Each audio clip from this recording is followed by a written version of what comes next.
گەڵای غار. سوودەکانی گەڵای غار چییە؟ ئەگەر گەڵای غارت لە ماڵەوە هەبێت پێویستت بە دکتۆر نابێت.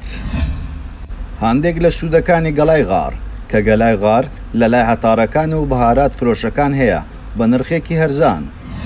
ڕێژەی شەکری خوێن و چەوری سیانی ڕێک دەخات. گەڵای غار وەکو چایە ئامادە بکە، سێژەم پێشنان کوپێکی لێ بخۆوە. بۆ کێشدا بەزاندن گەڵای غار لە گەڵای دارچینی وەکو چایە ئامادە بکە، سێژەم پێشنان و شەوان پێش خۆتن کوپێکی لێ بخۆوە.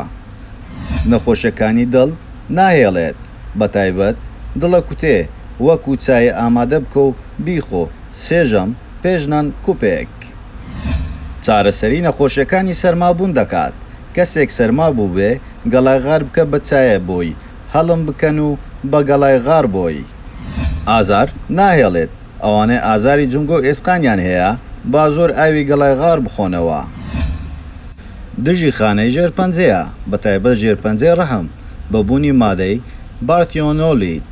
خانمان ڕۆژانە 2 جار کوپێکی بخۆنەوە و هەمامی پێ بکەن. 100 گرام گەڵای غار لە 5 لیتر ئاودا بکوڵێنن تا کاتژمێرێک و دواتر کە سارد بێەوە لە ناو دانیشتن و تانی و کاتژمێر.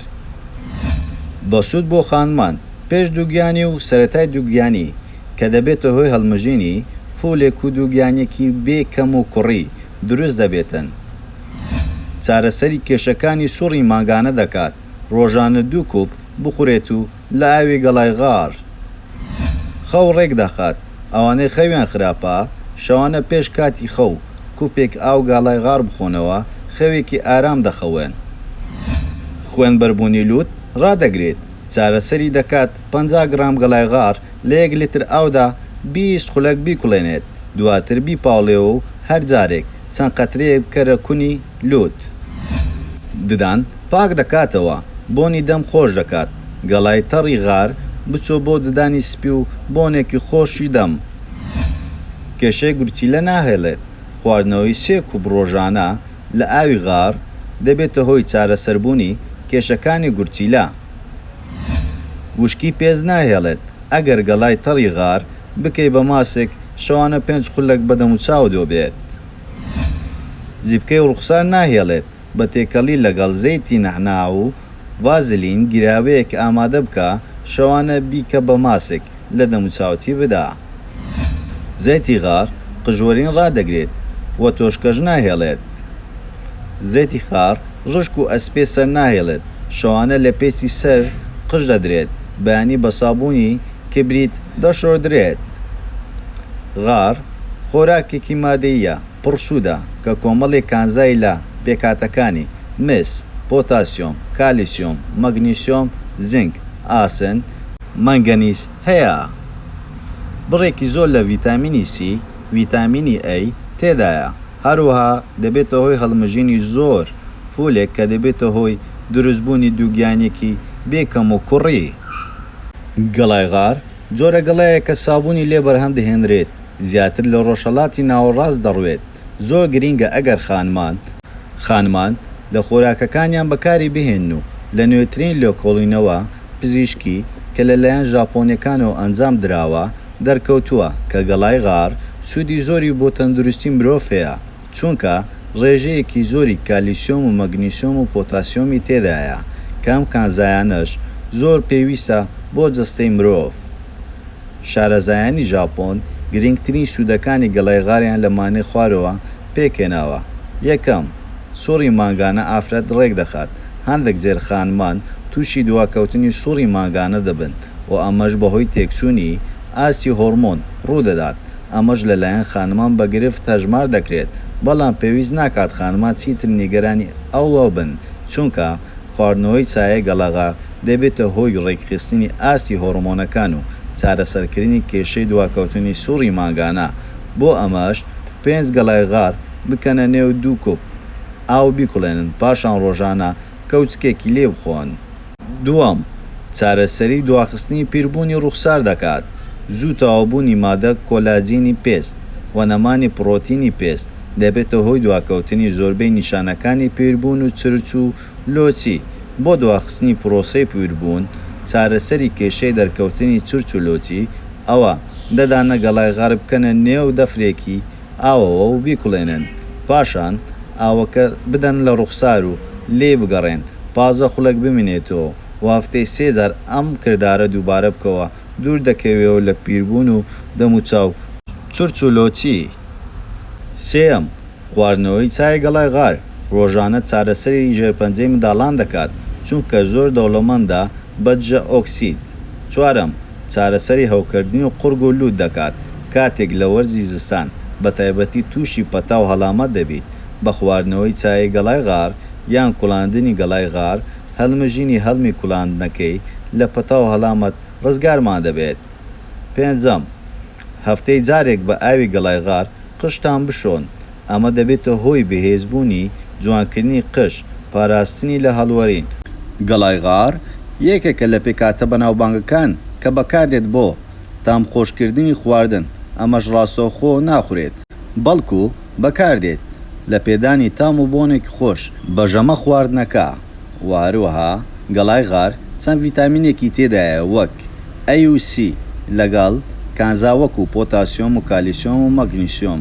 واروەها توێژینەوەکان دەریان خستووە کە گەڵای غار بەسوودە بۆ دابەزینی ڕێژەی شەکل لە خوێندا کە دەبێتە هۆی دابەزینی ڕێژەی چەوری سیانی کالیسیۆم، لەگەڵ ئەوەشدا کاری دڵ ڕێک دەخات و ئەرکەکانی باشتر دەکات، هاوکاری لەش دەکات بۆ بەرهەمهێنانی ئەنسۆلین، ئەمەش لە ڕێ وشکردنەوەی هاڕینی یەک کەوچێک لێی و تێکەڵکردنی لەگەڵ ئاو خواردنی تا 1 مانگ.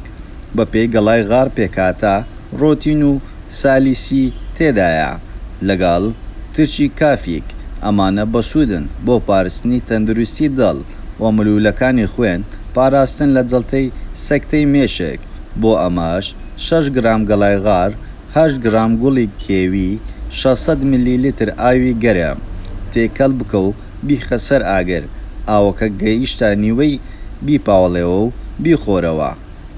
بەسوودە بۆ کۆندامی هەرس، قەبزی و ئاوسان و ترشۆلۆ کەم دەکاتەوە، بۆ ئەمەش دەبێ بیکوڵێنرێت و چا بخورێتەوە. بەکاردێت بۆ چارەسەری پەتا و ئەنفلۆنزا، هەوکردنی چارەسەری گرفتی هەناسەدان لە ڕێی کوڵاندن، چەند گەڵایەک بۆنکردن و هەڵمژینی هەڵمکردنی تادە دەقا. زەیتی دەرهێنراوی لە گەڵای غار بەسوودە بۆ چارەسەری سەر ئێشە و شەقیقا لە ڕێگای مەساژکردن بە زەیتی غار کە هاوکارە لە چارەسەری هەوکردنی جوونگەکان و ڕۆماتیزم ئازارەکانیدا. دەکرێت لە گەڵای غار بکوڵێنرێت، پاشان بپاولێرێت، بە گەرمی بخورێتەوە بۆ نەهێشتنی ئازاری سەر. گەڵای غار بەسوودیشە بۆ پاراستن لە ژێرپەنجە، بۆ پێی گریستین و گرافیک ئینجۆلی تێدا کە ڕۆلی کاریگەری هەیە بۆ پاراستنی لە جۆرە جیاوازەکانی ژێرپەنجە.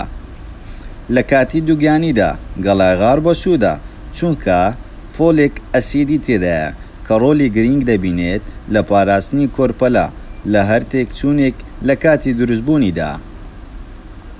ئەم گەڵایە بۆ پێستیش بەسوودە کە خانە مردوەکان لە ناو دەبات و پێست نەرم دەکاتەوە، هەروەها ڕێگری دەکات لە ڕووتانەوەی قژ و چارەسەریشی دەکات بۆ ئەوەی دەبێت زەیتەکە مەساژی پێ بکرێت، سەرتی پێ بکەیت، هەروەها گێچ لە ناو دەبات بۆ ئەوەی دەبێ گەڵایەک بکوڵێنرێ و بپاولێت بۆ 4 سعات بیدەیت لەسەرت، دواتریش بیشۆیت.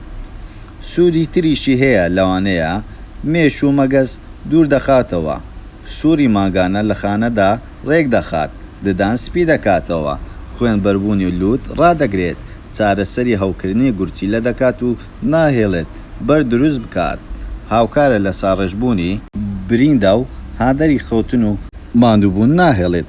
بەگشتی واتە پێویستە هەر تاکەیەک گەڵای غار بەکاربێنێت لەبەرەوەی تەندروستیەک و لە ساغێکی باش بە مرۆڤ دەبەخشێتن.